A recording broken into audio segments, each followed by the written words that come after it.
Yeah,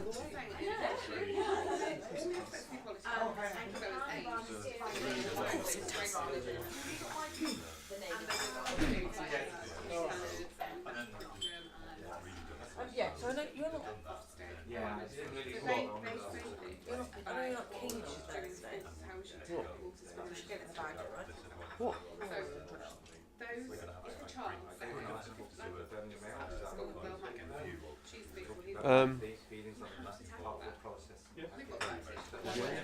Huh?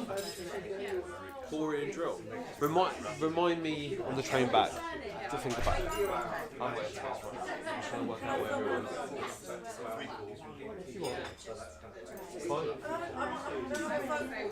Yeah. Well, we are doing another drill piece. I just need to make sure we match up with what we're doing. We've got another drill piece coming out. Right. Yeah. Let's talk about it. Let's talk about it tomorrow. Let's figure it out tomorrow. I'll have a chat with Corey. Yeah. But is this for our piece then? Okay, because I need to make sure that the other draws I don't want it to be like us. They've got big takes for that's how Tom has done. So I need to make sure. Well, I don't know. I'm having a meeting with them on Wednesday morning about the rest of it. Oh, okay. Yeah. That's why I'm not watching what you said. Kind of. They've got a few lined up already. I've spoken to quite a few people during basically. We've got them already. So I don't want to make sure we don't overdo it. Let's talk about it tomorrow. Yeah.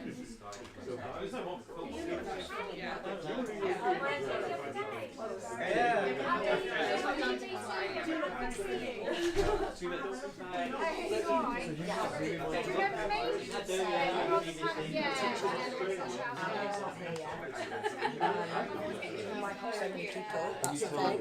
No, I know. Sorry. That was just the thought of my head.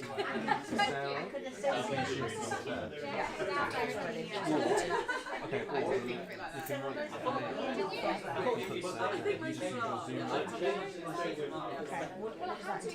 you just want to sit there. Hold it. You give it to me.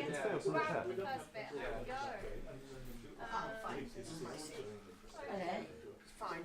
Okay, let's do that. Okay, And then a bed. Where is yeah, just sit wherever you is great. Yeah. Because they said, well, you just said there. Harry's going to sit here? Sit here. Then you get that. He doesn't do my top. Or he does use my top. No, he doesn't. We've got that. So then we have I was going to make sure we can. and we don't know because it made you set right where she's lying. Okay, so that's my top of I'm good, how are you? Sorry, I'm just thinking. No, don't be silly, don't be silly.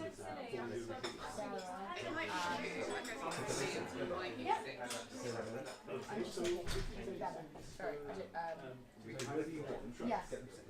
That's it. Alright, wicked. Sorry, I'm just trying No, to it's think fine, in it's my fine. head. No, I know you are. I've actually seen it. It's fine.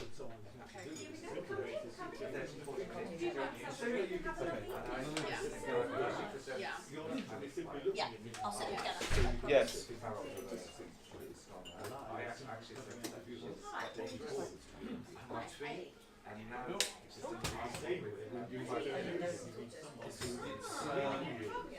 deal with it.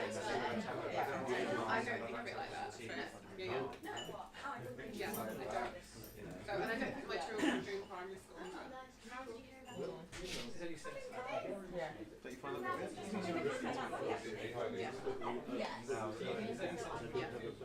Yeah. Oh my god! How you doing? Hello. I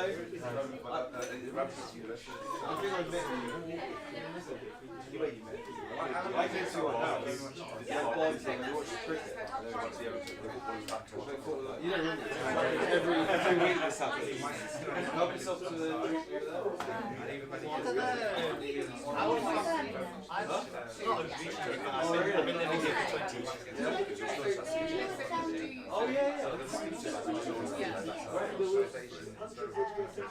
You get to try your way this yeah, that's right. Yes.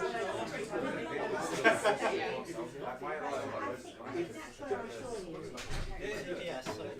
The only time I've come up with my service when I've been a witness in a case. Okay. That's a long time. Hello, hi. Hi, I'm Philippa. Nice to meet you. Hi. Yay! That's me. You're not one of them. That's a good start. How are you? Yeah, I'm just angry. Yeah, right. Hi, thank you for coming. You got my email, right? You got the address. Yeah, okay. Feel free to run. I just wondered if they like had a whole like. Yeah, I was at the end of the kind of checking in between. Okay, fine. I was more worried about my dad. Yeah. Where are you from? Sit there. Is that right? Me. This is my phone. Oh, yeah. ThinkIn.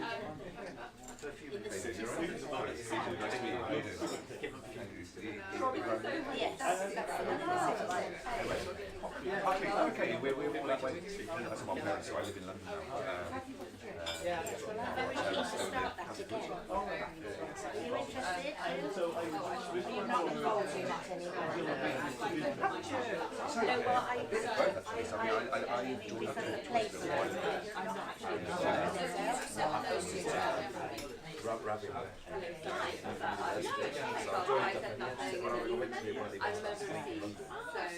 person who used to be involved with the So, if you're here, I might as well my dad enjoys it. So I said, look, I'll bring him along.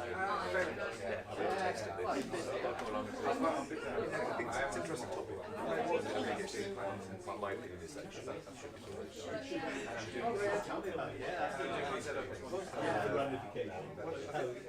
that's the same always talk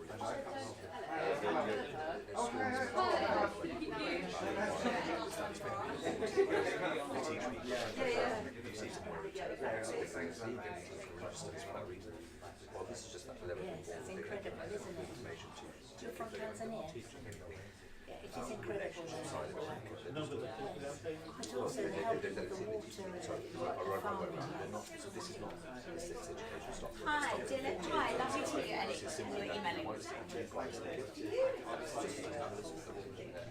No, I don't know.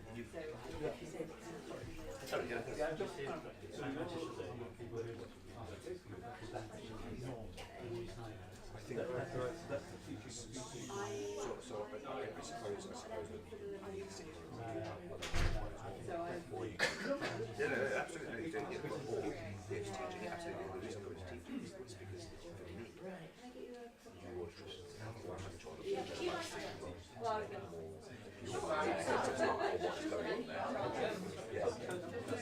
Which is cool.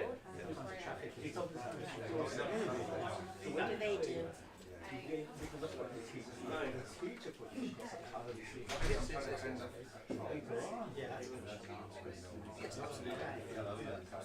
do they have to be any particular religion or no religion?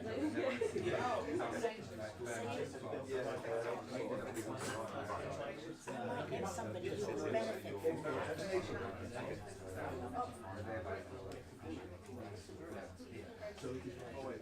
This is a woman.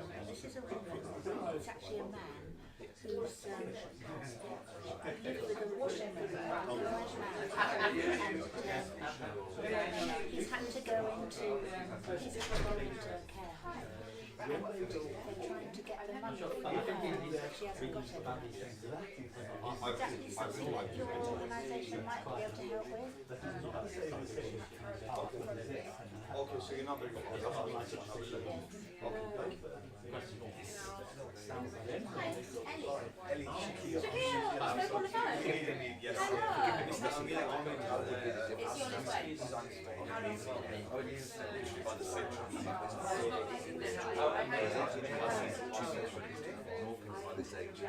Where would you like to sit? So I'm going to sit, I think. Wherever you have She has, they want to pay, Amir is going to sit every character. I thought, has Harry said? Okay. He has a pen card, but she can afford to pay that stage of it, yeah, quite religious, I mean, yeah, quite much stuff. Absolutely. Very young. Wherever you want. I'll take my seat. I'm gonna sit there. She's not in a shelter. He's not in a shelter home at the moment. We're going to start in 10 minutes. In wheelchair. Wheelchair. Right. Okay. To live in a care home. So, We can might just each other's arm. Look, if I put her in touch with you, I know you're not the person, but I just need her to somebody to talk to. Or you can put her in touch with somebody else. Okay, her name is Bella. Bella Lucas. no, I'm Sarah. Hi. Let's see, go. Right. You want to?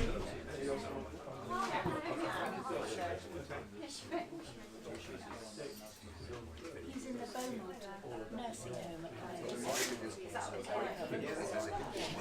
Yes. Oh, okay. Where it might not be. He's at Parkinson's.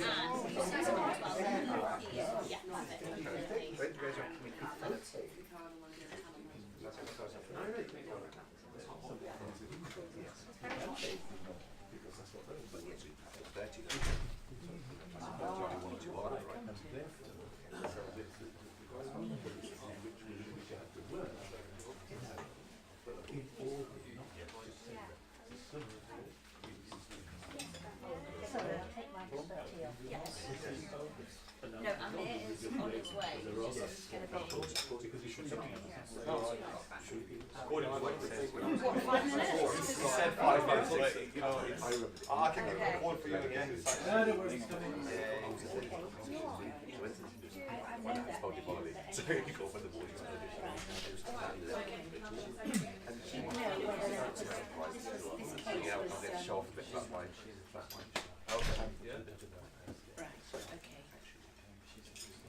Okay. It's just that this woman is desperately trying I might grab that one if that's all right. to help her, and she can't get any help from her. Even if it's just to listen and tell her, no, you're not going to go anywhere with it.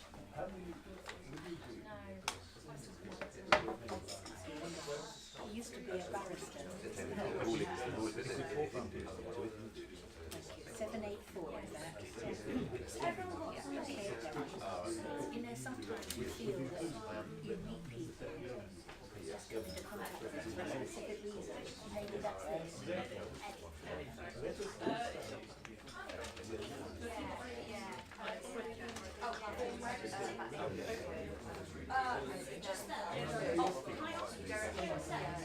Sorry, that's where Kerry and I are speech. Is that alright? If you want to look at it in or out.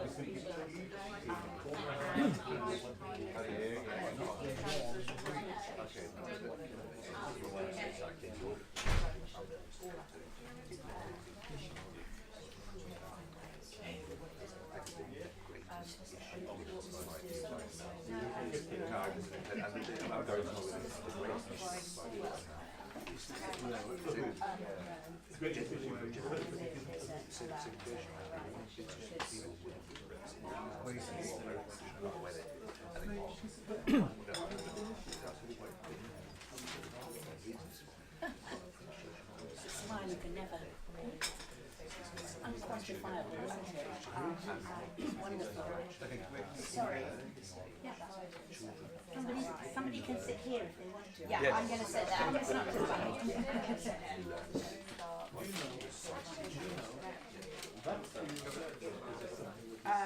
Okay, we're still. Great. So I'm going to get a couple more chairs. Just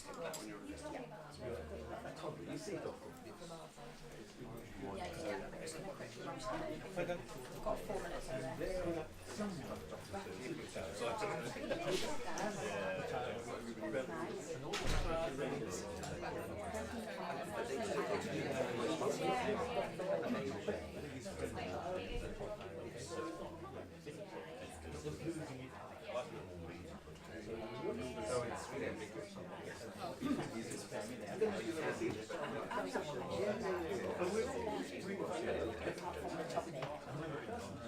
I know what the topic is.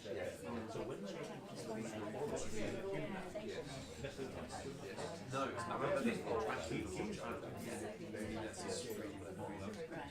My family has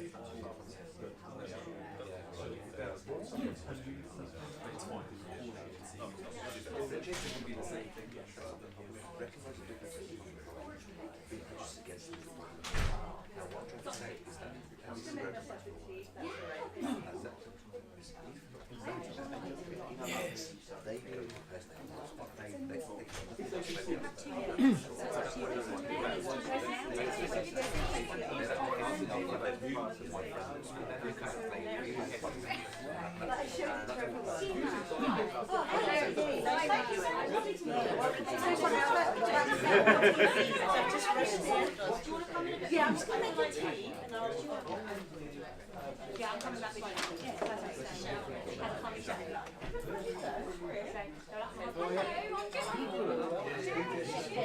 I'll try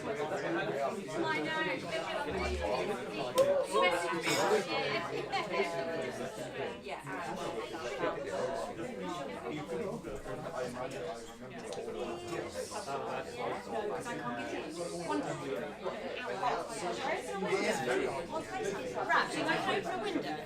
Yeah, they do. Everyone's like schwitzing.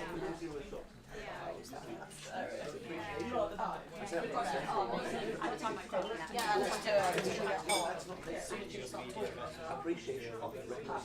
If it gets too cold afterwards.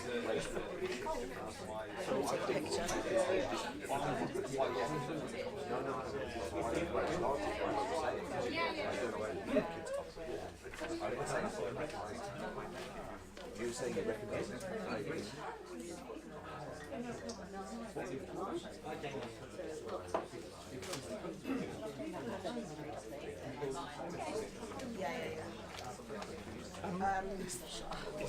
Same Same as her. She's there. She's in the green. So should we start?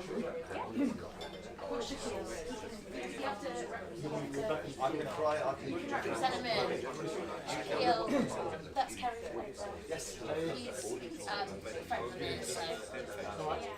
We will do our best. Ellie. Yeah.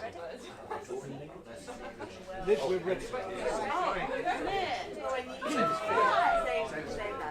Oh, we need another chair. Oh no, we've got one now. You sure? Yeah. Hi. Thank you so much for coming. Can I ask you to sit in the front next to Kerry? Hello.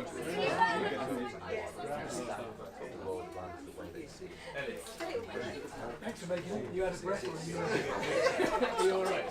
I did leave it very sharp.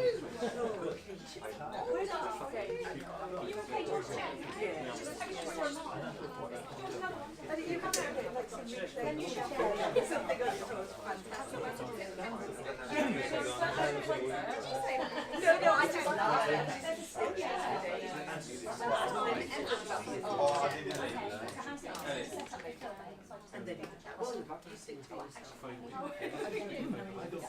Got Ellie out?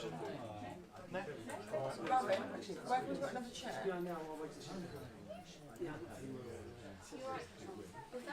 All right. Good evening, everybody.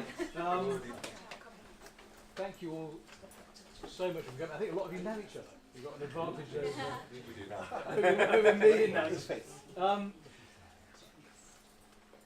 We're extremely grateful for you taking the time to come tonight. Let me explain what you've come to, because these things are unusual. So Tortoise is a news organisation that launched properly last week. And what we're trying to do here is replicate something that happens in every newspaper up and down the land once a day, where in that case a bunch of journalists get together and they have to decide. So there's one meeting in a newspaper where you decide what you're going to cover the next day, and then there's a separate meeting which is normally called the leader conference or something like that, where you get together and decide what you think about what's happening. And what we're trying to do here is to take that idea of the meeting where you get together and trying to decide what you think about something that's happening in the news. And rather than just having half a dozen journalists in the room, open it up to people who are involved, who have expertise, who know what they're talking about, who care about the thing, because we think it will give us a better informed point of view, it'll make us smarter, it'll make our journalism better.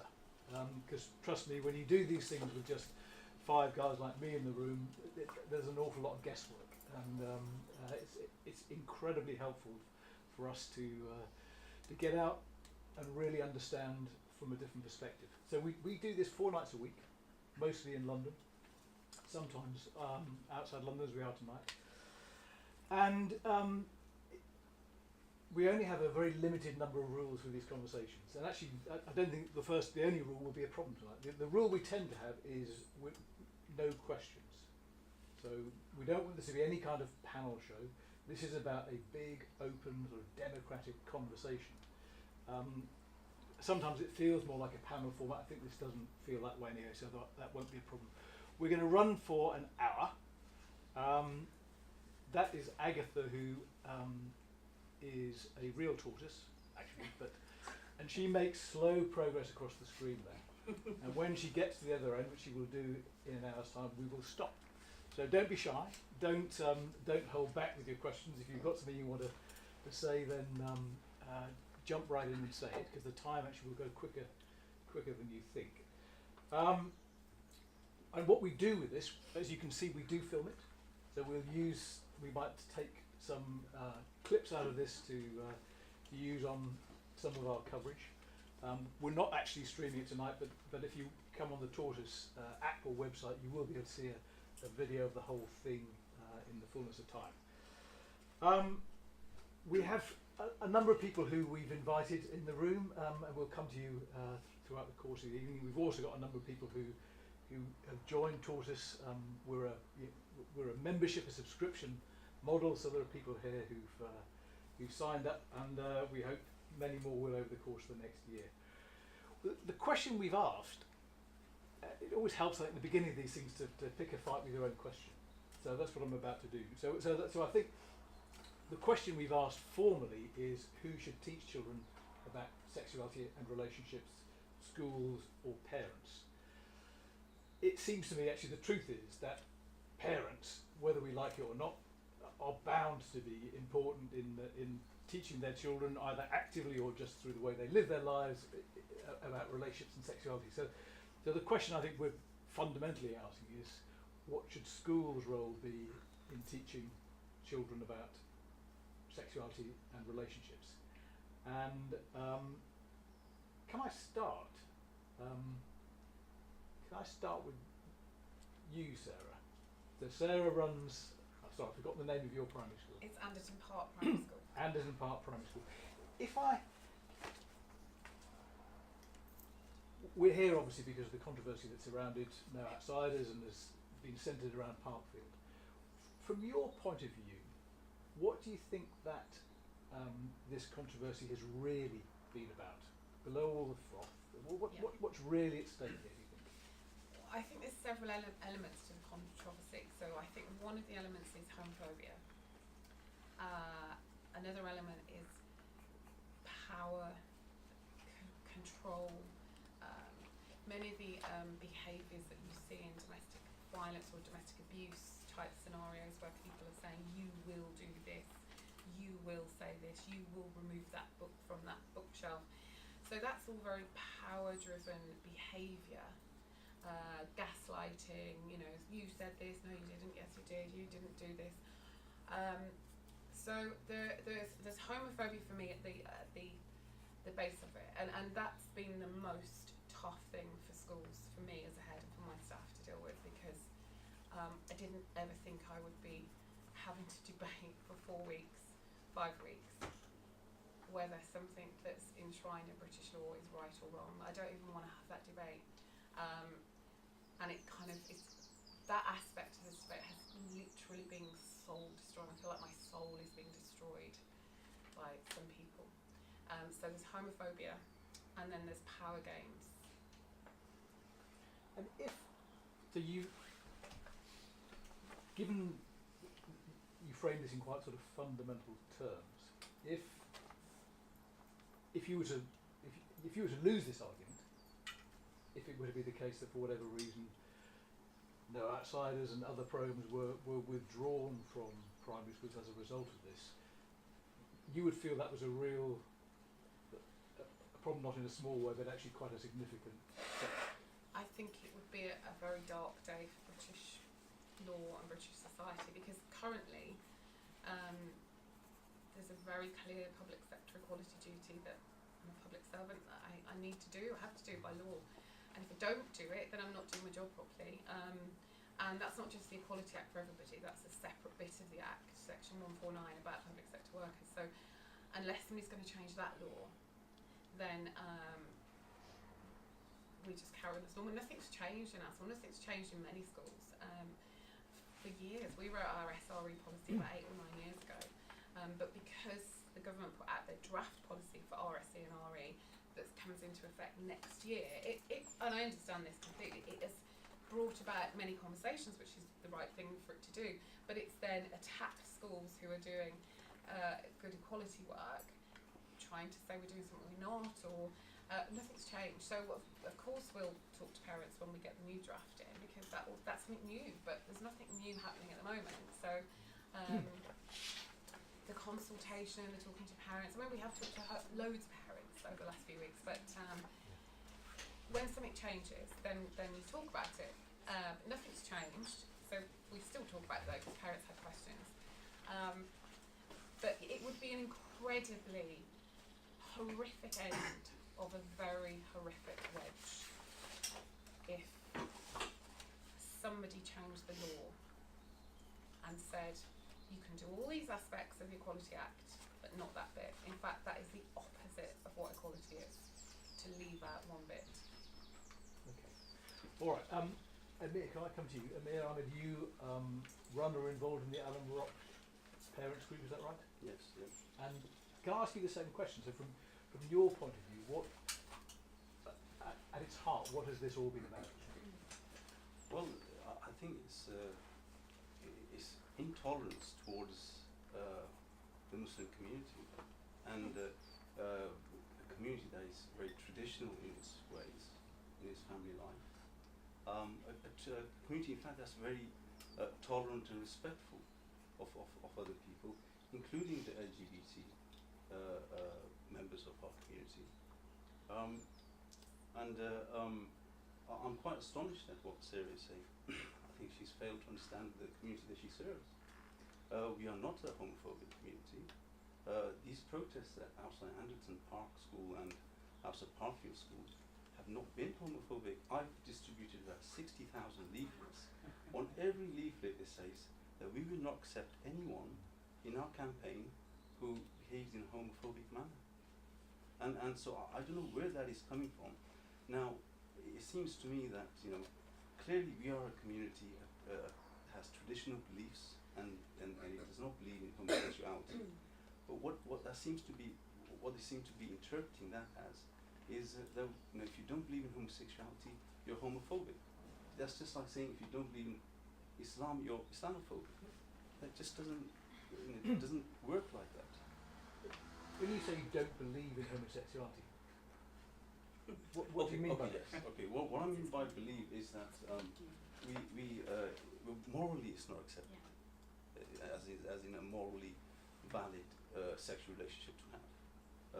We don't believe that it's morally valid, but we equally understand that it is legally it is a valid relationship to have, and that there are some members of our society who do believe that it's morally okay. But when you're trying to force onto 4-year-old children that it's a morally acceptable sexual relationship to have, that's just outrageous when those children come from a background where they have family values that don't believe in that. You're actually indoctrinating those children. You're converting their belief in this issue, or you're influencing it. In fact, we don't teach our children about sexual relationships at all at that age, and whether they're heterosexual or homosexual, and the sort of conservative nature of our community is such that, in fact, even having a sexual relationship outside of marriage is considered immoral. I think people want to come in on a number of those points. And by the way, I hope that we hear from literally everybody in the room tonight. That's when these things work really well, we're going to hear from absolutely everybody here, and do put your hand up when you want to jump in. I suppose it's obvious early on there are two things in play here. There are our values as citizens, and there are religious and family values. And I suppose from the point of view of citizenship, this country, through the law, through votes in Parliament, has made up its mind that it is. If you take the issue of same-sex marriage, that we've had same-sex marriage in this country for 5 years. All the polling shows that we're quite comfortable with that. So is it not then reasonable for schools to reflect the fact that the citizens of this country believe that same-sex marriage is not a morally reprehensible lifestyle? It is a fact of life, and we are happy with it. Isn't that exactly what schools should be doing? Yes, but at an age where children can appreciate what a sexual relationship signifies, you know, and and its responsibilities. Children at a young age, at primary school, don't necessarily appreciate that. So you're talking about a relationship, an adult relationship, and that's entirely different. So we're talking about young children, and you're pushing well, it's a moral value that you're pushing onto the children, and that's fine if the children. I suppose the point is that as a country, we've decided we're okay with that value. Well, I mean, there are many people in Britain who consider, we're not the only community in Britain that considers it morally not acceptable homosexual relationship. I think there are many. But the people. Majority in the law do think it's okay. Okay, I mean, there's no law being broken by this community, but that means that we don't have that freedom of thought or freedom of belief. It is impinging on that. I mean, here is a community, okay, that may be different from other parts of Britain, and we do have, the British values is about respect and mutual respect and tolerance. Mr. Moffat has not been showing mutual respect and tolerance for this community, right? And the no outsiders. He says you can't pick and choose. Well, he has picked. In fact, his is more of an Orwellian program. Is the no outsiders, where not all equality. Where some equalities are more equal than others. He's picked and chosen the LGBT components of the Equalities Act, and particularly the LGBT components. And a third of his material, the 35 books that he recommends, are on that. So it's very heavily weighted towards the LGBT components. Okay, so you've had. Would you just mind saying your name before you? Yeah, my name is Bijou. I have absolutely there's no skin in this. I don't have anything to do with education, nor am I Muslim, nor am I homosexual. But there's two issues that kind of concern me about this argument. One is. It's always been my belief that school's purpose is to be informative. It's informative. We teach religious studies. My earliest memory is being the only Hindu in the class, so I was told to go onto the and write Diwali because I was the only one who could spell it. And that was my earliest memory of it. And at that point, for me, it was a proud moment. It was something that, okay, well, there's a difference here, and I'm being taught that something like that. And my friend over there, he's wearing a turban because he's Sikh, and it was that element that we were taught, and we were basically being taught about the people around us, and what's around us, and what to expect, and what is. Okay, we can argue this point, but in inverted commas, should be normal to see in everyday society, what we've agreed in this country as normal. So that's obviously, I understand from your perspective that depending on your faith, that version of normal might be different, but as you suggested, in this country, this is normal, and that's what we've accepted. The other thing that really concerns me is if this was to be blocked, the President says that you can have all types of people coming. I don't believe in global warming, so does that mean we're going to have to pull that out of the curriculum? You've got some very messed up people who don't believe the Holocaust happened. Are we going to cut that out of history? And for me, the worry is that if you start to interfere our personal beliefs with what's effectively taught in school about society, taking away their role of being informative about today's society, the world we live in, then that for me really sets a dangerous path about what's going on there. And I think my concern would be that do we really want to go down? I think a lot of this has to do with parents, but it doesn't mean that at a young age we shouldn't be told what to expect in the world around us. I know knew a few friends at high school by the time of 13, 14 who knew they were gay. But if I listen to radio stations now, and I mean, coming out, listen to Ian Dale quite frequently. He's open homosexual. He said he knew from the age of 7. Now, if for me, with mental issues becoming such a big thing right now, surely actually telling a child that it's okay if you are, and for this you've got to believe that you can't be taught to be gay. But if you're taught that this is normal and not to be afraid of it at an early age, then I think you tackle some of that future mental health issues that might occur later on down the line as well. Now, as parents and as your faith, if you just then decide, actually, this isn't the way, then absolutely, your prerogative, your right to say, actually, no, we don't believe this is morally wrong, and no one's going to stop you, because that's your home, and that's your house, and that's your life. But for me, I just kind of feel that the fundamental kind of foundation of school and what it's there for, that shouldn't be messed with, because it just sets this dangerous path where it almost becomes a dictatorship. Okay. Yes, sir. Can you say your name? Dilip. Right. I just want to pick up two things. What just Beard you just said. I'm one of those guilty party. I was against this many years ago, until I found out that 2 of my nephews are gay, and I used to have a lot of arguments with him. And he told me. Sorry, are you related? Yes. I Okay, missed that bit. My son. And he used to take me to the pub. I said, Dad, this is wrong. And he convinced me completely that it's me who's wrong. I got to change my views, not my sister's case. Good on you. Oh, good, yeah. Well done. Number 2, I take a little bit of objections on this, is to say that the moral value. I think I got 2 English kids. My son, other son is married to me. I got 2 girls who always come and ask me, Granddad, am I Hindu or a Christian? And I said, you can be anything you want so long as your heart is in the right place. Now, to me, that is moral value.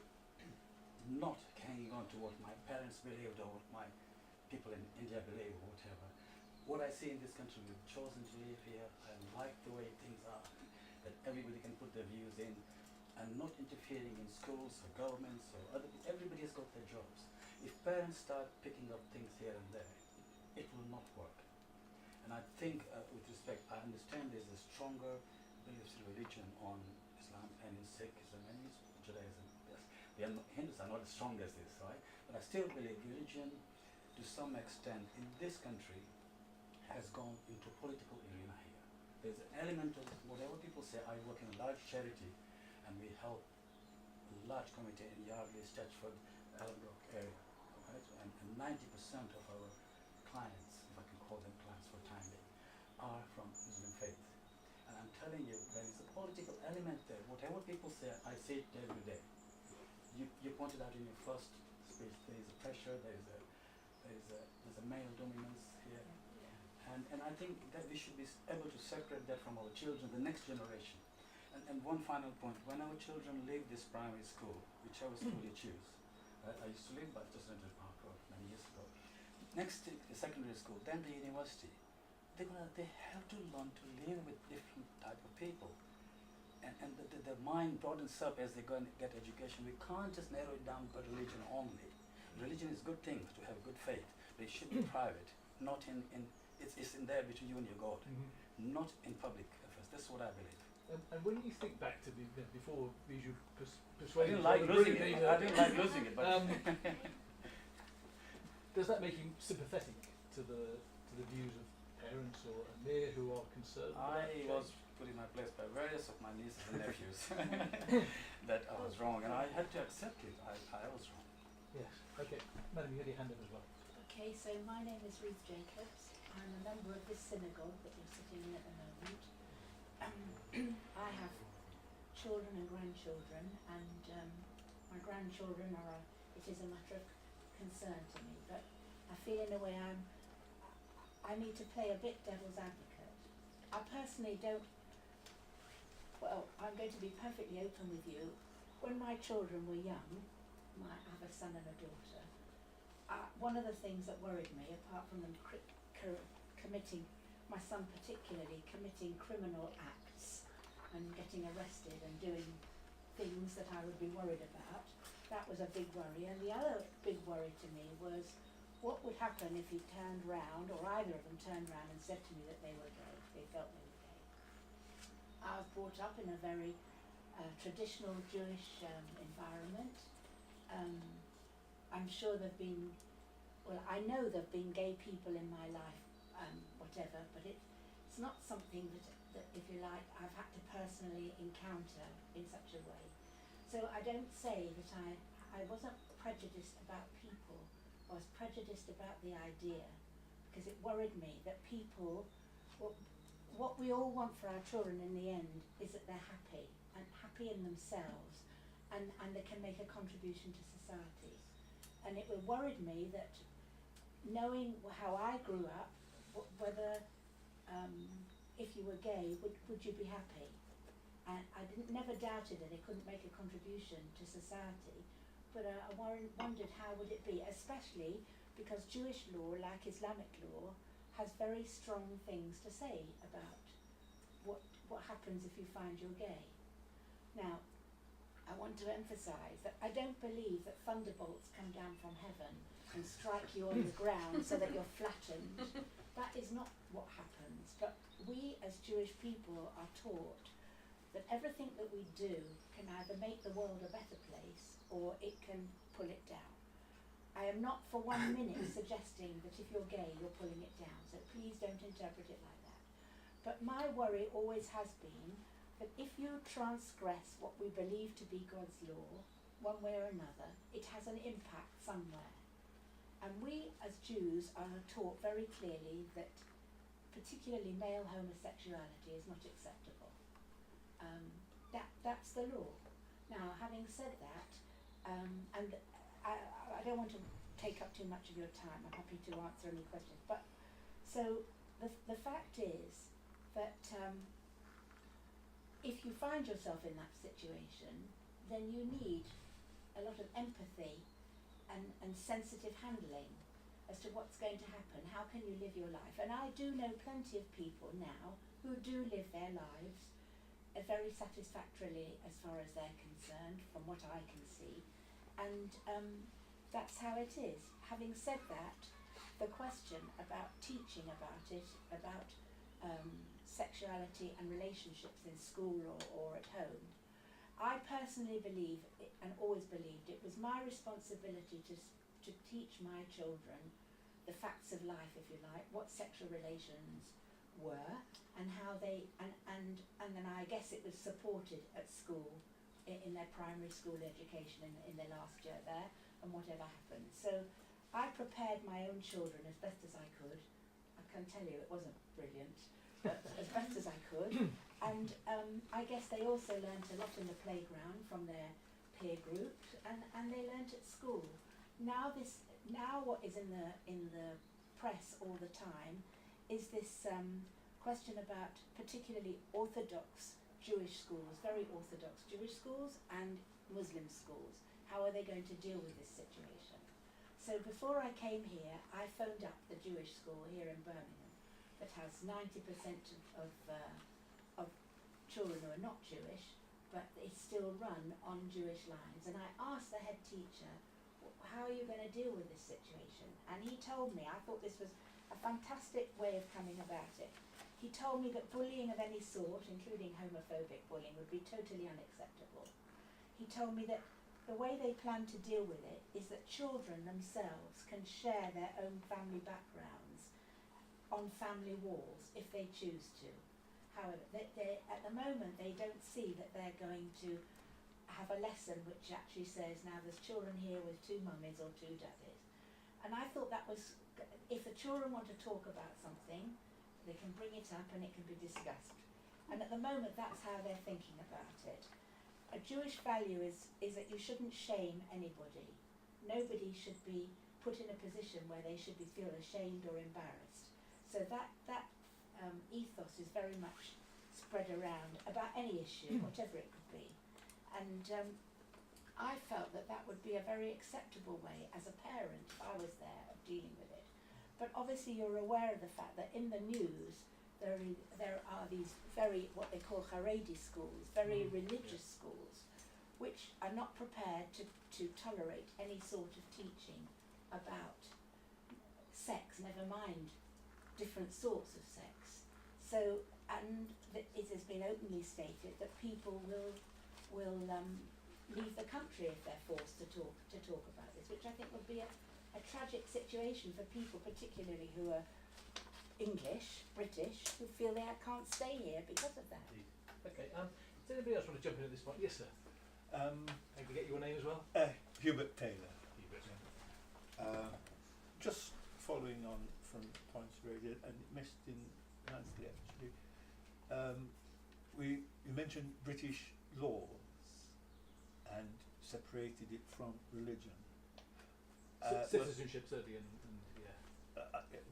Yeah. Indeed, of course, by British UK, in this case, I guess we're dealing with England because the schools are separate, and so we're talking about the laws of England and Wales. In effect, the laws do cover morality and religion; they're not separate. The acts and the guidances include that. So, from a legal point of view, it must take note of religious attitude. It would be wrong and in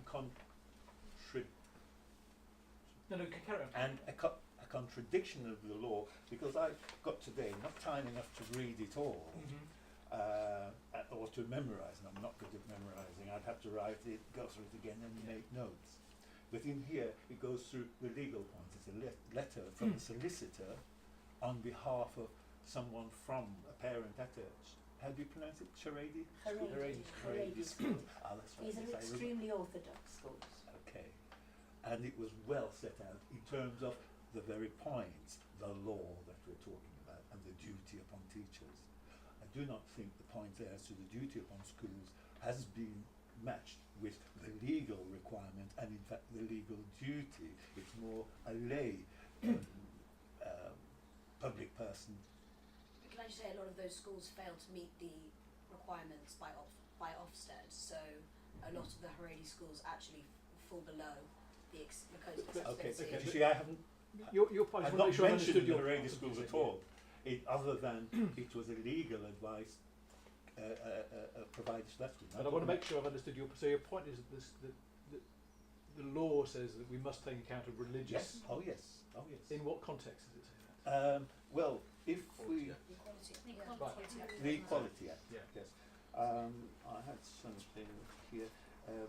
RSC or so it talks about SMRC is another common abbreviation which refers to spiritual, moral, social and cultural development of people. And so what does that mean for the way you've viewed this controversy around Parkfield and the thing we're talking about Okay. tonight? The school has a duty not to teach children principles from these settings here that contradict their own religious beliefs, and as a child that is based upon home, and it's the parents who are responsible for the child. So the school must consult with the parents to be so as not to contradict that. It has to be able to prove in law because we're talking about British legal values, and we're talking about law. I might come to you in a sentence there on that, but you had your hand Just up. on that point, Can I get your name as well? Sorry, my name is Philippa Trahan-Jones, and I'm a member of the LGBT community. I take your point about the fact that parents, yes, schools must consult parents. You know, they must do that, and it's funny though because you're quoting the same part of the Human Rights Act which is Article 9, which also says that that what you're saying is actually limited if the proposal is to limit the rights of any other protected characteristic. So what you're saying is that your religion or anybody's religion allows any other group to essentially not be represented and not have their rights sort of recognised, but actually the same part of the Human Rights Act says that that's not okay. So whilst parents can be consulted, it's not for any other group to limit the rights of any other protected characteristic. Sarah, can I just come to you quickly Yeah. on that? So there are various protected characteristics, as they call, within the Equality Act, aren't there? So how do you pick your way through those? How do you? Well, you don't pick your way through them, I don't think, as a public sector worker. So there are 9, depends on how you label that. But you can't say, well, we'll leave that one until they're 10 years old, or we'll leave that one until they're 3 or 4 or whatever, because the wording in the duty is many wordings, but I have to seek to foster good relationships between people who have a protected characteristic and people who don't. I have to seek to eliminate discrimination. I have to tackle prejudice. I have to promote understanding of all aspects of the Equality Act. So I don't have to promote LBGT. I don't have to promote being Buddhist either, or being African. I do have to promote understanding of all the aspects of the Equality Act. So the word promote is only in there once, and it says promote understanding of equality. So that's what we have to do. Just one other aspect, even in the question that we're talking about today, this word sexuality or sexual relationship. I think this is a really important point. So if somebody says to a child in a primary school, "Oh, can I see your mum and dad later?" or use the phrase mum and dad, nobody infers a sexual relationship when you say mum and dad. Ever. Ever. Cinderella, Prince Charming, when they got married and lived happily ever after, nobody infers sexual relationship. Yet You mean when it's just home? it's just, oh, isn't that lovely? How lovely. They love each other. But when we talk about mommy and mummy, or two daddies, people go, "Oh, sexual relationship." It isn't. It's two people who love each other. And the accusation has been put to me, and I'm sure to other schools, I'm inferring a sexual relation. I am not. You're inferring a sexual relation. The person who says the question to me, categorically, what did you do at the weekend? Oh, I went to the park with mum and dad. Nobody goes, oh, mum and dad must have been having sex in the park. I mean, that's just utterly outrageously ridiculous. And so at primary school level in particular, the idea that we're having all these protests and all this stuff about the fact that some people have two mummies is actually shocking. It's just, it makes me, I don't even know what I have the words really. It's like going back decades and decades and decades about equality. So this sexuality bit is very, very important. We, at our primary school, we don't teach any aspect of sex education, apart, as in sexual intercourse. Some primary schools do, we don't. We just teach about puberty. So in our school, we don't even teach about intercourse between a man and a woman. So the questions that I'm asked are you going to teach children how to have gay sex? No. I mean, we don't even teach how to have heterosexual sex. And this is the point of equality. We don't promote being one thing or another, we just promote understanding of equality in all those aspects as laid down by law. Is your perspective that there's no tension between the different protected characteristics in the Equality Act? Because no, there is tension. Clearly, otherwise we wouldn't be sitting here. Yeah. There is tension, but also as a head teacher, and I think your point you made earlier, which was really important. So as a head teacher, I have to listen to all kinds of bizarre things. And I'll give you two examples which are horrible. So a little while ago, a boy made a racist comment about Bangladeshi people. So I spoke to him, I spoke to his mom. And I said, your son said that Bangladeshi smell of piss. And she said, yes, Mrs. Hugcloss, and they do. Oh. So last week in an English class, one of the moms in the English class, lovely, she said, all Africans are uneducated. She thought that was a fact. So that is why we have schools and education, so that we can break through some of those things. And if we go with what every parent wants, then I would have those two parents, and that's only two examples. Thinking what they had said to me was a fact, and if I just have to go, well, that's what you think, so okay, we'll have to run with that. We're in educational Armageddon, and that's why we have laws. Yeah. Okay, Kakan, you've had your hand up. My name's Kakan. I'm founder of Finding a Voice, which is predominantly for South Asian LGBT here in the heart of Birmingham. There's just a couple of things that have been, for me personally, I identify, I'm gay Muslim, born and bred here in Birmingham. There's a lot of things that infuriate me when I listen to the narrative time and time again about Islam and what's Islamophobic and what isn't. Just picking up on a couple of things that you've said, that we are traditional conservative. You might be traditional conservative. I certainly am. And I'm sure Simon here, and there's many others who aren't traditional conservative. There are people who are forward-thinking, very liberal, progressive, very much of the here and now, and they want to make changes that are better for the next generation. So I do take issue with that particular wording when you say traditional conservative. what you need to do is unpick those particular words in what context you're putting them in for a start, because if you do not break traditions and conservatives, we will never move forward and achieve equality. That's one thing. The other thing is, when you keep, like Sarah says about sexuality and relationships, I find it really bizarre that parents and non-parents out there protesting find that 4-year-olds are being taught explicitly about sex acts. One thing you have to consider is about safeguarding, the protection of the children, maybe it's deemed as being exploitative, maybe it's seen as abuse, maybe it could lead to grooming. You've not even thought about those aspects. So what you're saying is that you are quite happily, when you're the days you're not protesting, sending your little children into school to be catapulted under that umbrella. Is that right? Because that's what you're inferring.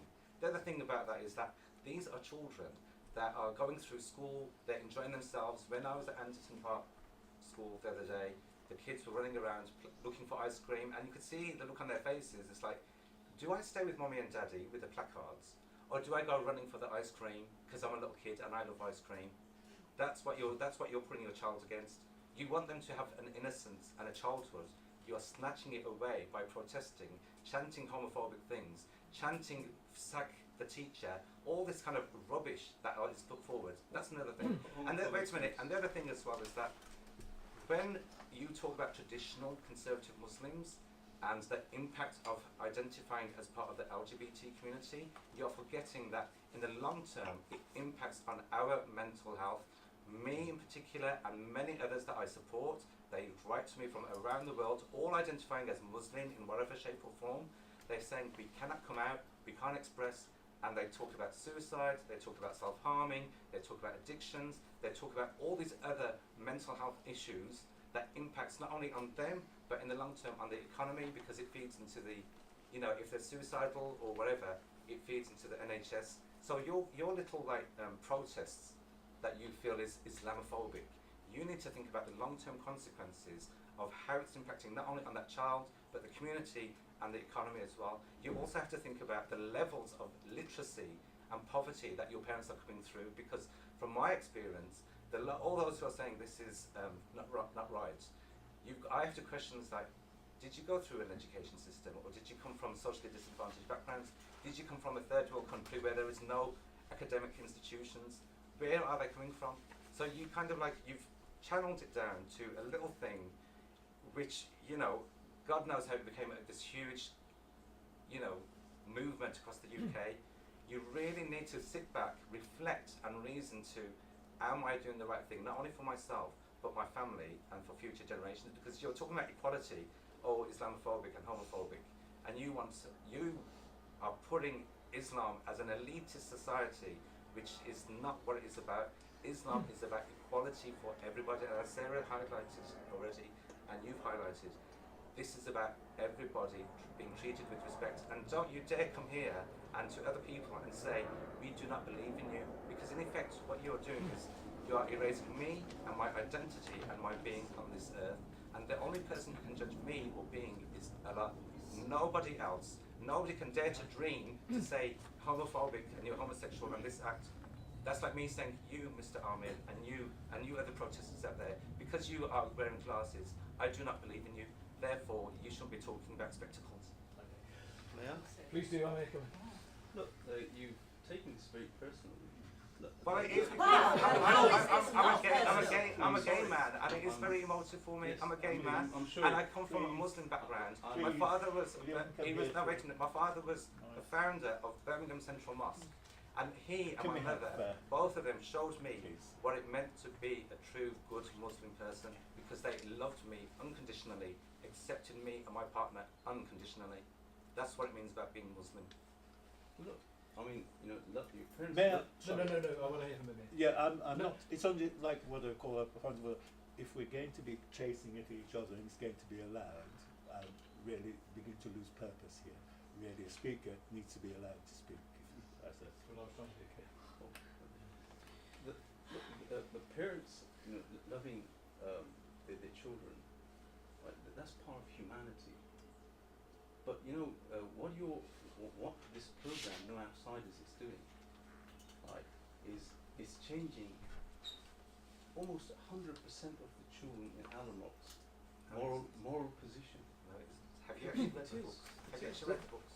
You see, oh yes, I have read the books, and you know, when you're saying that it's okay to be gay, when you're telling children from this community's background that it's okay to be gay, well, you know, for us as adults, we understand that it means it's legally okay to be gay in this country, and it's also morally okay to be gay for people like yourself who believe that it's morally okay.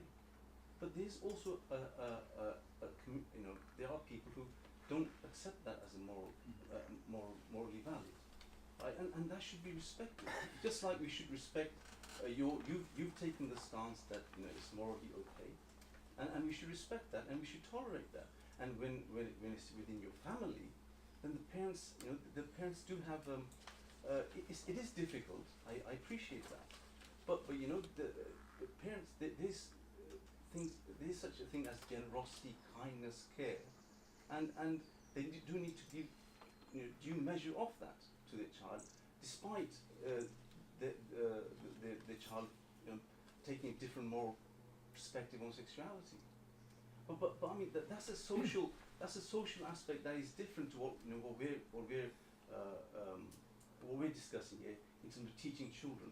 And if there are children in the school that are gay and lesbian, they do need to be respected. They should not be bullied. There should be no homophobia. Right? We have never, this campaign has never supported that.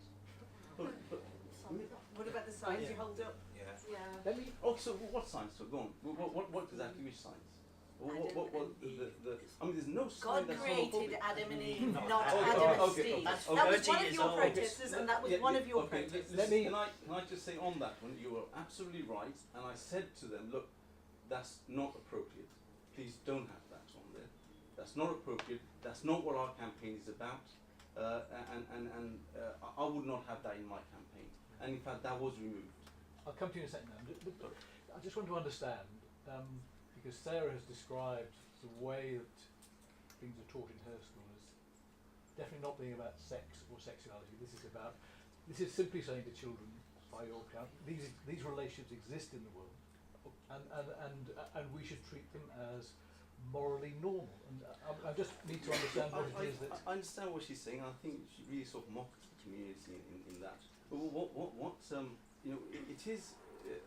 We are culturally conservative. I mean, that's how the community is, and it's a free country. You can believe as you please as long as it's within the legal framework.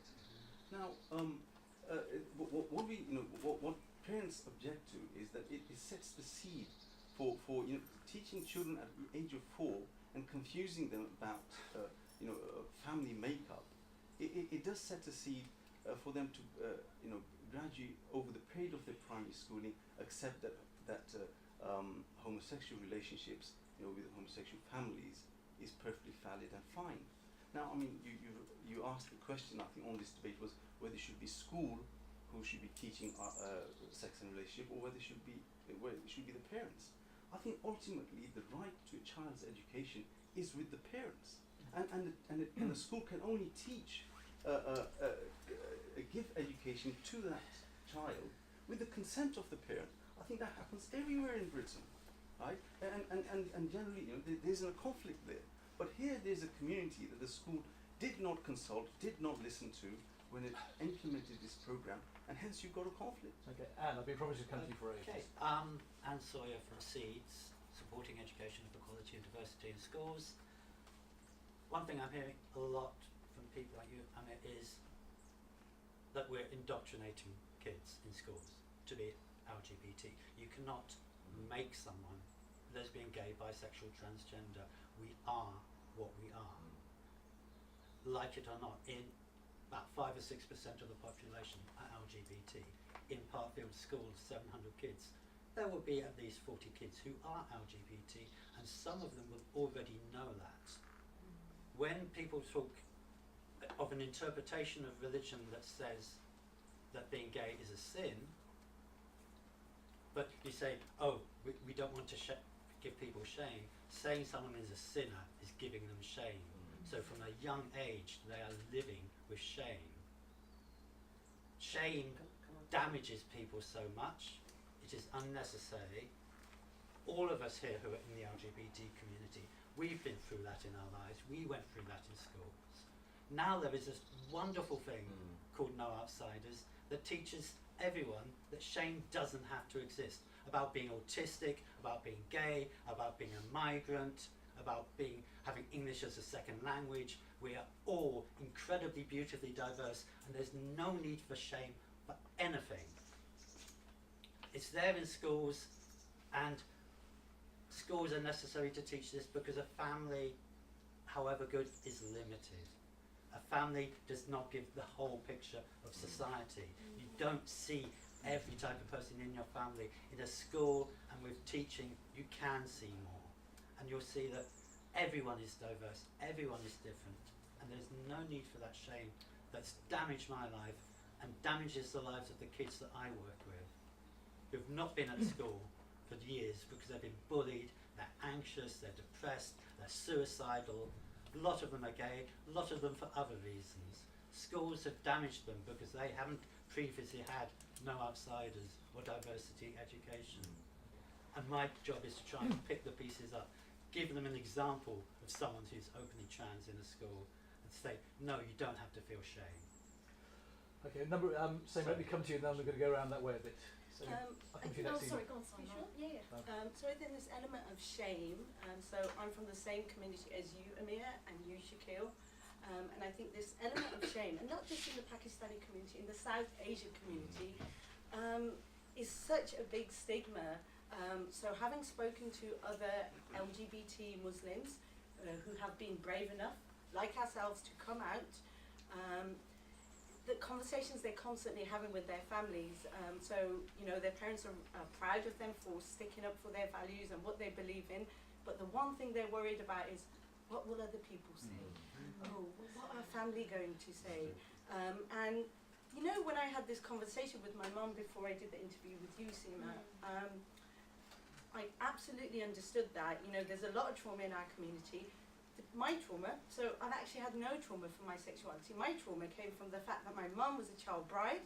My poor father was a banker who migrated to this country through what is called positive migration, and he was found cutting foam in a factory, and that's what basically ended his life. But this element of shame that you are putting on other people is a cultural thing. There is nothing, I'm not a scholar, so I can't speak as a theologist, but there is nothing in the Quran that tackles homosexuality. Homosexuality wasn't a thing, people weren't aware of it when the scripture was written. So there's a lot of interpretation. Islam promotes tolerance. You guys are going absolutely against tolerance. How are you promoting tolerance? You're promoting hate. And bigotry, so, yes, and prejudice and discrimination. And going back to the conversation I had with my mother about why I'm speaking out, I'm not going to name anyone, but there has been suicides within my community because there's children who feel there's no one they can turn to, and actually when these poor children have ended their lives, the community, people like you, have then shamed their parents for this child, to the parents who are grieving about the fact that their child committed suicide because of their sexuality. And that's people like you that are giving my community a bad name. You keep going, right, because Seema's been trying to come in. Yeah, I'm going to be the annoying person in the room who brings up the government. Because the government, Damien Hines, the Education Secretary, is treading a very safe line here, if you like. Surely there should be some authority in place that says what is right and wrong. And I think, as we were talking about the Equality Act, it does talk about religious freedom as well as sexuality freedom. And I think for this discussion, I think there is a real urgency from somebody in a place of authority to actually say what is right and what is wrong. And I just don't think we're getting that at the moment. And I'm, as a journalist, trying to get that. And I'm incredibly frustrated with the DFE because they're kind of throwing the onus of the head teacher by saying it's up to the head teacher to make that decision rather than actually making it compulsory. Yeah. So I think the gentleman back was. Sure. Sure. Sorry, my name is Sajid. I work in education. The The only thing that, I mean, from a Muslim perspective, and I agree and I do sympathise with some of the stories, sorry, I don't know your name. And I do feel it's a tragedy really, because bullying in all its form is ugly really, whatever form, whether it's through your sexuality, whatever, and I think schools have to address it. But then the question I ask is, and I'm not a scholar again, so there's an assumption, it's a quite a dangerous assumption out there, that if you're a conservative practicing Muslim, that you're homophobic by nature, and that's totally incorrect, because the Prophet Muhammad as well as, you know, taught tolerance and, you know, it's traditional texts do say, again I can't quote the exact reference, but you know, from that homosexuality is not something that Islam promotes or approves of. But then we have a right to choose how we want to bring our children up. I'm a practicing Muslim. I'm not homophobic in any shape or form. However, if I was to take the interpretation that, you know, Islamically, the way my children are brought up, and I got brought up, the text, scriptures teach us it's not a way of life that we should choose. That doesn't mean by default you're homophobic. And I do feel sometimes an assumption made by Amir, by his campaign, that you're homophobic. That's not necessarily true, because, you know, but again, there should be a balance. but when people say it's morally wrong, and they say that in itself, there is a perception that is. Yeah, there's a perception, yeah. No, but if you stick to the facts, if you stick, because I've come across this being a journalist, like when I spoke to Amir, what I actually, that is homophobic. What? Saying it's morally wrong. That's a judgment. But we cannot change. We cannot change. Then you know what somebody said. We cannot change what the scripture says. We cannot change. Let me come to you, sir, because you've had your hand up for a long time. Sorry, my name's Amadee Bassi. I'm a journalist who's been working at Birmingham for the last 25 years on all communities. I suppose these views are a bit of my journalistic head and a bit of somebody who's been born and brought up in, you know, in the West Midlands. One thing we were talking about law and what does a law say. I think people are forgetting that as far as, certainly as my understanding of Islam and certainly my understanding of Sikh on the Sikh, there is no separation between state and church.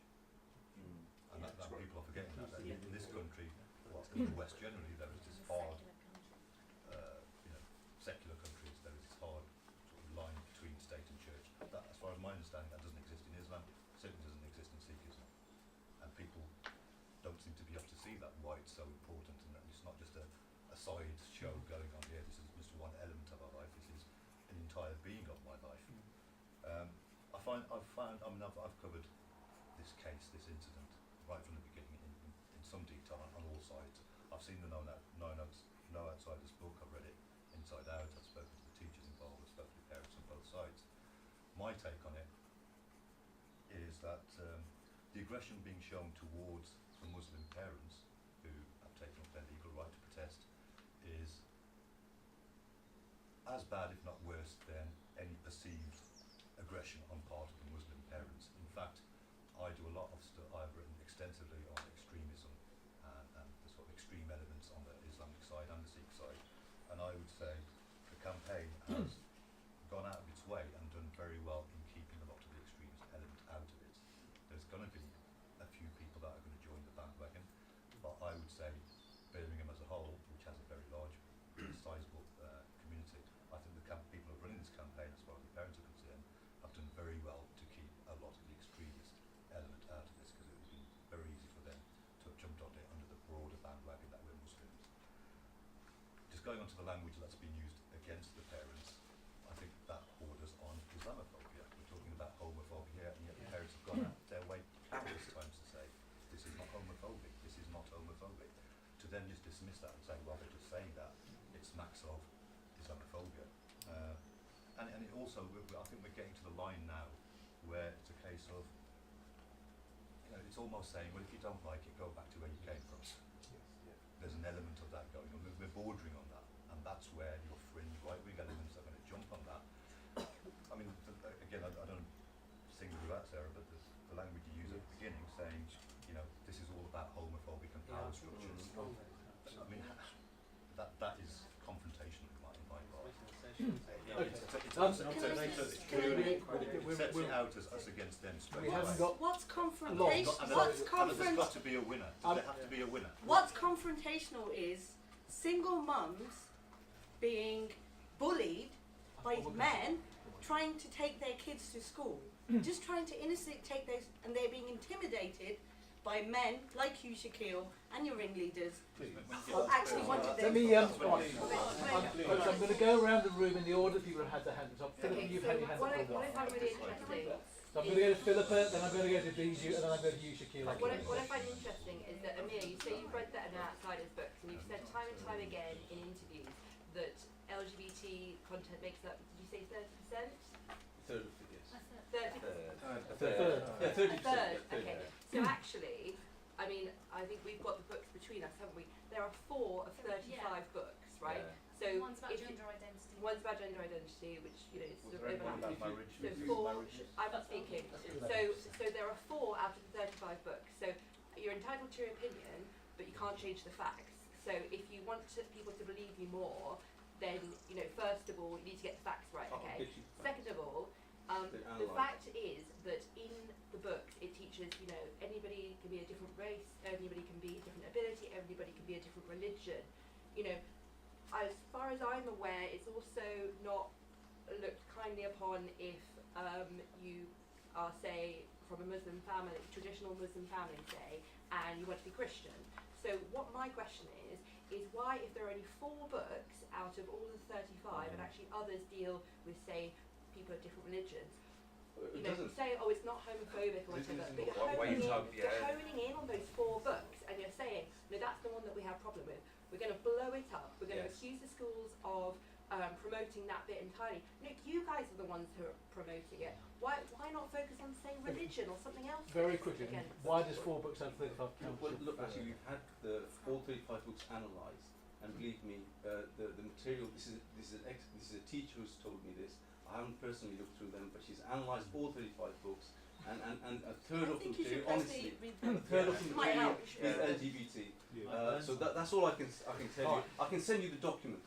No, but it's the fact that out of all the 35 books, you're focusing on the LGBT things aspect. The other thing I think, the thing is that people talk about lifestyle choices.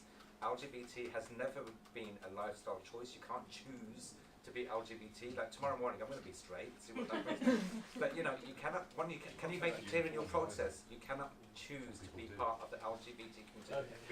Another thing is when you say about moral values and this is a sin. That again. I didn't say that. No, sorry, I didn't say sin. Well, when you talk about moral values, I've never said sin. Whether you say sin or not, you're saying it's wrong. No, I don't argue wrong or right from homosexuality. I've never argued. Moral values are wrong, or however you want to word it. That in itself is a judgment call, and as I keep saying, the only being who can make that judgment call is Allah. So you know what we do in the privacy of our own homes. I'm just going to. I want to make sure as many people get to speak as possible. So I'm going to be very quick because I know I've already had a go here. There's just a few points about the educational thing that I wanted to pick up on. The one part I do disagree with what you raised here was when, granted I'm taking this with, as I said, no skin in the game, there's no emotion in it for me, which clearly there is for you guys, but when you make the assumption that the people who have these views are uneducated, that just breeds the problem. You mentioned earlier on that you didn't have the education. No, I didn't say. I said you have sometimes to question the parents' level of literacy. Okay, so bear in mind, until about 5 years ago, my dad, because of his upbringing in Africa, didn't know anything about this. Right, and my auntie, who found out her son was gay, had no idea what that even meant. Right, in Africa. So my worry is that this education doesn't stop at 4. It start at 4. It doesn't stop at 4. Yeah. My dad learned at 50. Yeah. So I think. Yes, there's a point that we need to get across. And yes, again, I can say this from an outside perspective. There's clearly emotion involved here, but I do think we've got to be careful on the wording the other way as well. So just what I wanted to put that one point out. So I think you led into that quite nicely. Yeah. The other part was you mentioned about the happiness thing and the worry about not being happy. For me, they were kind of linked because I think this is what I was trying to say. Like if you don't know that that's normal by the age of 4, and by the 7 you start to recognise your gait, then of course it's going to breed unhappiness. It is going to breed unhappiness. I think my way to tackle the unhappiness would be to actually inform them at an earlier stage that this may be a way of life for you. I think, I hope in this room it's sorry, that's the wrong term, apologies. But maybe who you are. Yeah, who you are. It's probably the right way. I think what we're trying to get at is that if you are not, I think it's widely accepted that you can't choose if you're gay or not, and therefore if you are, it's just breeding the unhappiness if you don't know about it early on.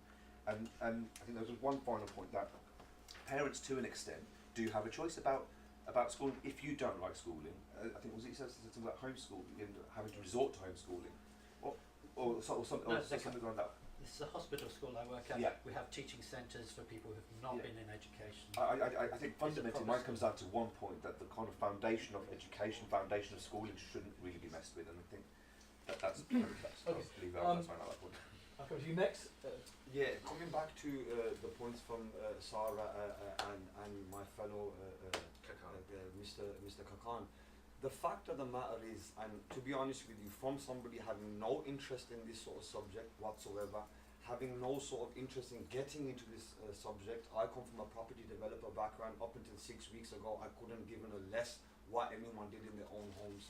The fact of the matter is that this situation has got this far is because of gentlemen like this who assumes that we come from uneducated backgrounds. I didn't say that though. My education is from this country. I'm born in the UK. Whether I have children at a school, whether I have children that are not at a school, as a British citizen, I should have a right to speak. And also, okay, about 50 years ago, if you were homosexual, you would get arrested. You guys have gone through so much difficulty. You guys have gone through so much disrespect, so much discrimination, so much bullying.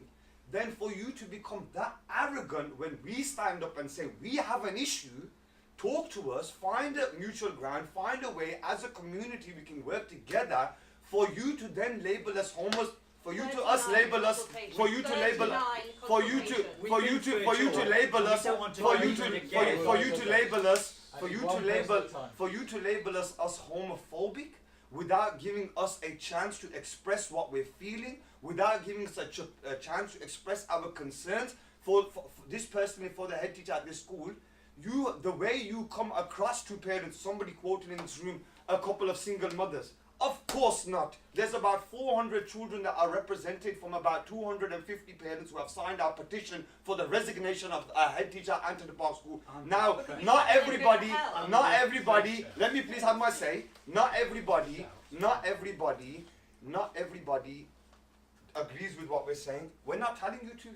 The fact of the matter is, we are not asking you to agree with our narrative. We are asking you to at least sit on the table, understand that as a UK, as a whole, we have an issue. Regardless of who's right, this is not a blame game. The issue is we stand up and invoke our democratic right. We get compared to Trojan horse by our head teacher, which was an incident that was never materialized. If we protest for 10 days, and then a head teacher, a senior management level staff, goes onto the public airways and say these people reminded her of a Trojan horse, which was eventually, when that was investigated, it transpired to be nothing. I think that teacher should not have their position. You lot should open your hearts. We are not intolerant towards you. Birmingham is a very, especially the inner suburbs, there's a lot of Muslim people. We never protest at your gay pride, Birmingham Pride event. We never get involved in any of your issues. We have no issues with you. You have a gay village in Birmingham city centre, a variety of nightclubs. We never ever go there and cause you any issue. Myself, I'm not homophobic in any way, shape or form. I have friends who are homosexual. I have tenants who are homosexual. A homosexual's money is as good as to me as a heterosexual. The fact of the matter with us was a concern for age. And the reason why this is blown out of proportion is purely because of ladies like Hewitt Clarkson, who, without listening to our concerns, without trying to start some sort of communication, automatically assume we are homophobic when we are not. We are far from homophobic. So how would you? That's all I would like to say. No questions. Thank you, sir.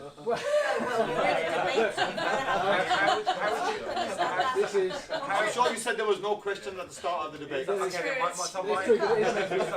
would ask, from my perspective, they're saying it's age appropriateness, but at the same time, it's about how do you broach the subject of LGBT within the schools. Yeah. Okay. Have we run out? We have run out of time. I'll give you the last word. If you're quick. It is very, very important. What I think the scheme is doing is teaching pupils, little children, 4, 5, and without due consideration for the link to home. If there's an issue and people are complaining, we seem to be talking about the problems that adults are having. No, we're talking here about teaching children. Should it be done in school or at home? That is the question. And I say, if there's an issue amongst adults, it ought to be the adults, the parents whom the school is engaging and teaching, so that they can help the parents. At least there are two people there, and includes me if I had access to children. It would help us to do our job well and keep the family together, instead of this divisive thing of teaching the children to be different and disconnected from their parents. Okay. Teaching them to All be right. different. Look, I'm Teaching really them sorry. that I they haven't. are different. We are. all different. And it's Not okay to teaching be it at all. different. Yeah. It's not teaching Exactly them to how be we are different to anything. you. We It's need to teaching respect them- each other, and the fact of the matter is we need to find mutual ground and sit down and be adults and be compassionate towards you and not label each other. See, have you noticed from this conversation, you guys have labeled me and Amir as so, but we haven't labeled you one thing. We've allowed you to do whatever you wish, but we are only asking that please respect the fact at the age 4, we are trying to instill moral values into our children. And again, the worst thing about it is the Muslim community saying we are up for negotiation. We are willing to find a way where I'm not a religious person. I can tell you something this right now. I'm far from religious. I hope God gives me. You lot are probably more religious than I am. Like I said, I've come from a background where I'm seeing women saying, Shakil, we're going to the school office, and the school office saying, we're teaching equality, get out. That's not how. Just because people have come from an uneducated background. My grandfather came here for the war. My grandfather was a prisoner of war under Hitler's regime. When he came here, he worked in the custard factory in Digbut for 20 odd years. I've paid my rights. I've got my dues in here. My forefathers have worked to build this country and make this country what it is. And we will not be pushed out. We will carry on fighting for what we believe is right until others are willing to sit and respectfully. We don't want you to believe what we believe, but at least don't make us believe what we believe. Thank you very much. In the end, you can't fight the tortoise. So the tortoise. Sorry, again, apologies to the tortoise. I'm sorry, Philip, but we haven't had time to come back. At this point, rather magnificently, it falls to me. So if I was editing a newspaper, I would now have to say, right, we've had this meeting, we've had this conversation, as a result of which we're going to say this in the newspaper tomorrow. This is a tricky one. Because it's been more impassioned than most of the conversations of this kind that we have. It's felt like a very tight and hot kind of discussion, which is unusual for the kind of subjects we normally engage in. I think we've heard, nevertheless, there's a degree. Let me start by looking for where there is some measure of agreement. There is some measure of agreement, I think, that schools have a responsibility to teach children about the world as it is, in order that they can be good citizens in that world. There's also, I think, a measure of agreement that parents have a right and a responsibility, and they will do it come what may, to impart to their children their moral values and the faith or the code of values that they believe in. We've heard, really interesting from Bijou and Dilip, a story of change. That actually there was an from my perspective, an optimistic note early on that you surprised yourself, perhaps, that you did something you didn't expect to do, and that is an interesting lesson for all of us, I think. A lot of the discussion has come down to trying to work out what tolerance amounts to in a society that is governed by laws, as ours is, that has the Equality Act as a yardstick, as a way of enshrining the tolerance that we have come, I think, collectively as a society to believe in. I find it uncomfortable, Amir, I think, when you say that when you impute to homosexuality or same-sex marriage a moral problem, because I find it hard to differentiate that from other kinds of shaming, which you said and Ruth also mentioned is not part of what your religions seek to do. So I think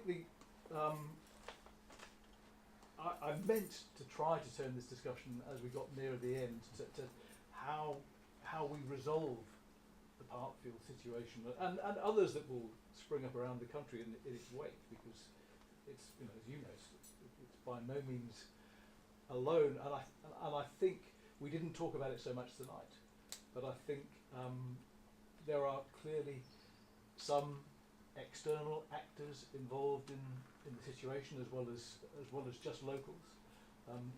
This thing, I think, will probably spread before it diminishes. But in order to, I think, reflect the experience of people like Anne and Kakan, who made these incredibly strong pleas that something that is not a choice, should not be stigmatised, should not be a matter of shame for long periods of life, that we have, I think, to find a way through this as quickly as possible, and the way through it, I think, must be to get rid of the demonstrations as quickly as possible, and to resume as quickly as possible. We have a lot of LGBT anger at the moment because people from out the country, or other areas of the country, want to come down.